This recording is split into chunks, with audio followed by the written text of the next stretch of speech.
Beautiful day for sure. So what's up? So I had a question on my channel about how I set up payments. So that's gonna be the topic of this video while I'm out here looking at these cars. When I first started doing the buy here, pay here, I wasn't checking anything. I wasn't checking income. I wasn't checking for insurance, anything like that. But as I started getting repos, I kind of noticed something. A lot of my repos was coming from people who had low income or get a social security check.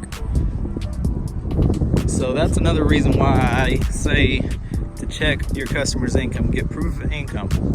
If somebody is making $800 a month and they make it at the beginning of the month, if you don't get that payment for that month, there is a really high chance that they're going to spend it on other bills, because people who are used to making just one paycheck a month are used to taking that and paying whatever bills they owe.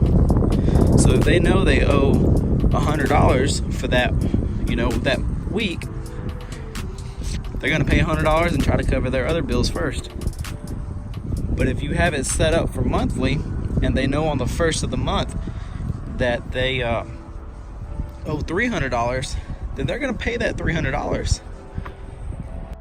Another thing we used to try was to tell them, hey, at the first of the month, go ahead and pay for your whole month. That did not work at all.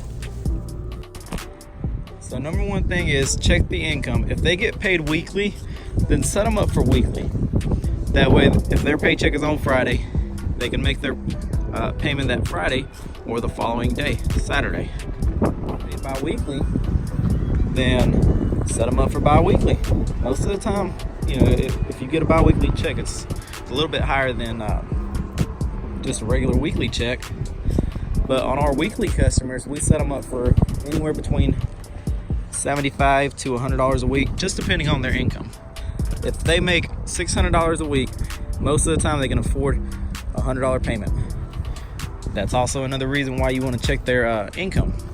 If it's somebody that's working at McDonald's and it's making $200 part-time, you don't want to set them up for $100 a week. That's just setting them up for failure, and that's almost a guaranteed repo. First, we was doing, we wasn't checking the income, so we were letting people drive off, and their actual monthly income was $700 to $800. We try not to do that now, because I realized that if you make $800 a month, you barely have enough to cover, your bills, your regular bills, just rent, anything like that. So one of the things is, if you're monthly and you're making only $800 a month, when something goes wrong in that car, which something will always go wrong, it doesn't matter what car it is, a battery, a flat tire, this and that, then that really affects that person's life.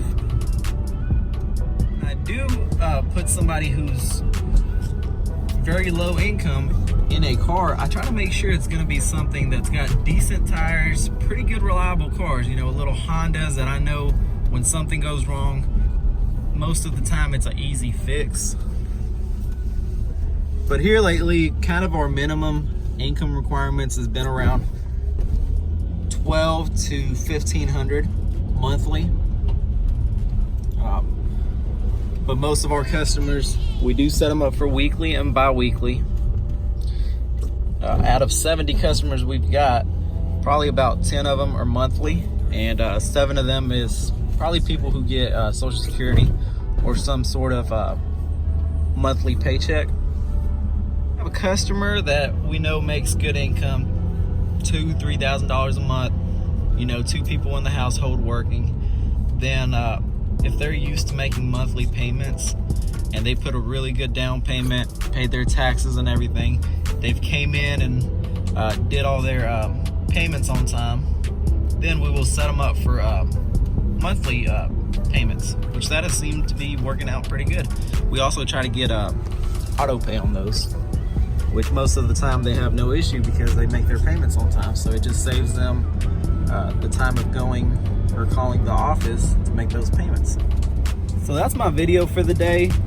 Let me know what y'all think about it. You know, if you're a dealer already that does buy here, pay here, how do you set up your payments? Do you do weekly, monthly?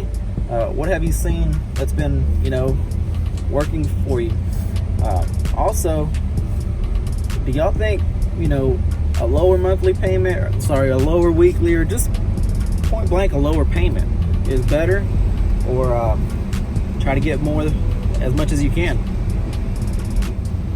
Now, on some of these cars that I'm selling that are a little bit newer, $5,000-$6,000 that I'm actually charging interest on and all that, when you set a lower weekly, bi-weekly, or monthly payment, you actually make more in interest. So that's also a good thing about, you know, doing a lower payment. But I also try to get my money back as soon as I can. On these longer loans, if I'm selling a car for 18 months, it'll probably take me about a year to break even, and then the last 8 to 12 months is just pure profit. However, they are nicer cars, so, you know, they should bring better customers. And if I do repo them, I'm getting a nice car instead of just an older car. So yeah, make sure to subscribe to this channel, and let me know if y'all got any other questions.